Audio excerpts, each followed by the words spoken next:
प्यारे दर्शकों नमस्कार। तारीख आज 22 फरवरी 2025 दिन शनिवार, हिंदी तिथि फाल्गुन माह कृष्ण पक्ष नवमी। आइए नजर डालते हैं हमारे प्यारे राज्य उत्तराखंड की तमाम बड़ी खबरों पर।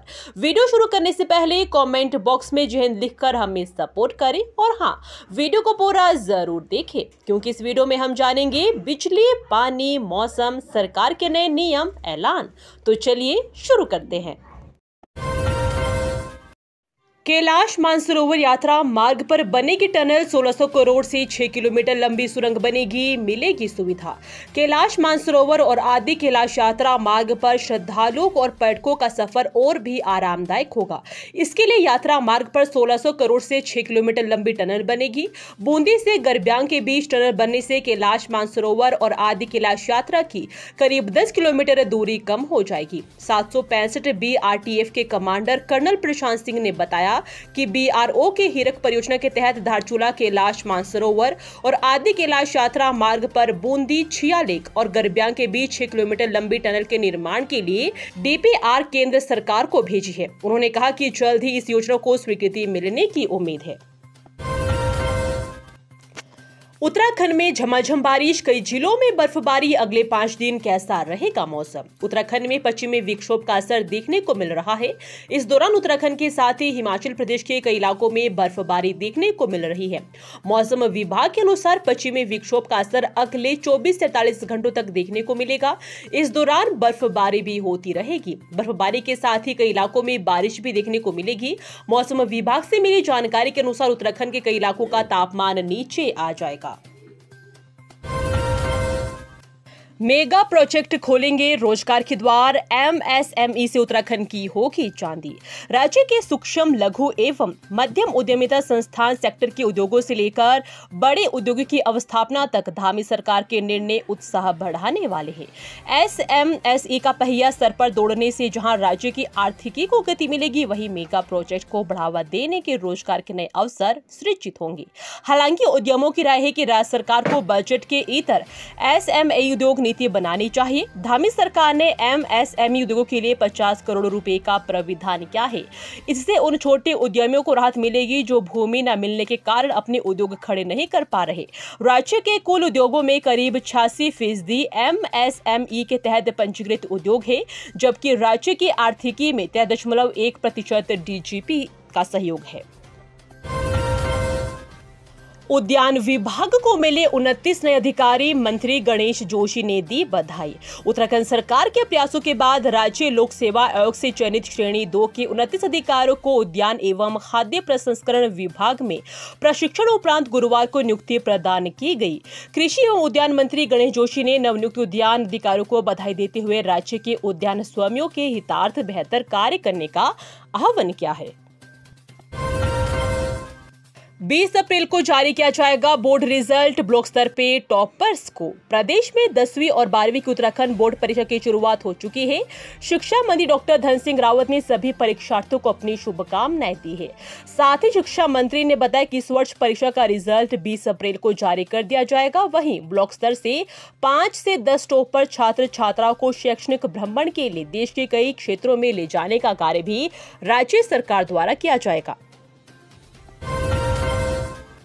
सम्मान नागरिक संहिता पर भ्रम फैला रही कांग्रेस, सीएम धामी ने विपक्ष पर लगाया आरोप। उत्तराखंड के मुख्यमंत्री धामी ने कांग्रेस पर हाल में लागू UGC पर भ्रम फैलाने का आरोप लगाया है। सीएम धामी ने कहा कि कांग्रेस भीमराव अंबेडकर के संविधान में विश्वास नहीं रखती और महिलाओं पर अत्याचारों का समर्थन करती है। UGC के तहत सहवासी संबंधों के अनिवार्य पंजीकरण वाले प्रावधान को लेकर कांग्रेस के विरोध के बारे में संवाददाताओं द्वारा पूछे जाने पर मुख्यमंत्री ने कहा कि ऐसा सहवासी संबंध में रखने वाले युगलों की सुरक्षा के लिए किया गया है। कांग्रेस UGC के इस प्रावधान पर जोर शोर से विरोध कर रही है और उनका मानना है कि लोगों की निजता के अधिकार का उल्लंघन करता है। कांग्रेस का यह भी कहना है कि यह प्रावधान सहवासी संबंध को मान्यता देता है, जो प्रदेश की संस्कृति के खिलाफ है। सदन की कार्यवाही के दौरान सवालों में घिरे कृषि मंत्री नहीं बता पाए प्राकृतिक खेती की परिभाषा।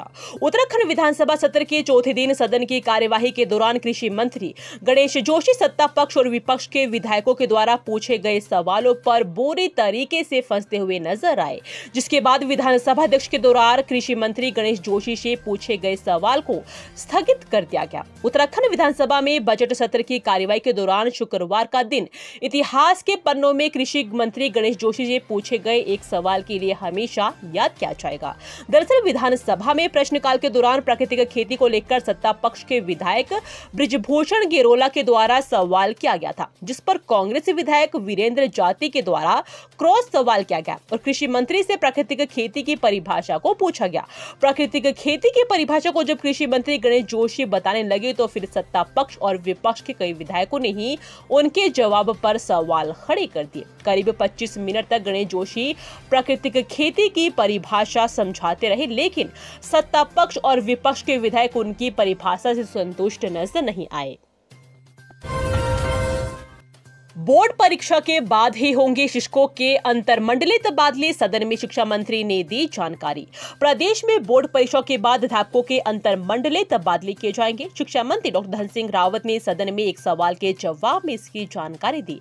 मंत्री ने कहा कि 542 अध्यापकों ने तबादलों के लिए आवेदन किया, जिसमें महिला संवर्ग में 56 शिक्षिकाएं हैं। सदन में विधायक प्रीतम पवार ने सवाल किया कि अध्यापकों के अंतर मंडलीय तबादलों के लिए कितने अध्यापकों के आवेदन आए हैं। इसके जवाब में शिक्षा मंत्री ने कहा, राज्य गठन के बाद पहली बार सरकार सहायक अध्यापक एलटी अध्यापकों के अंतर मंडलीय तबादले करने जा रही है।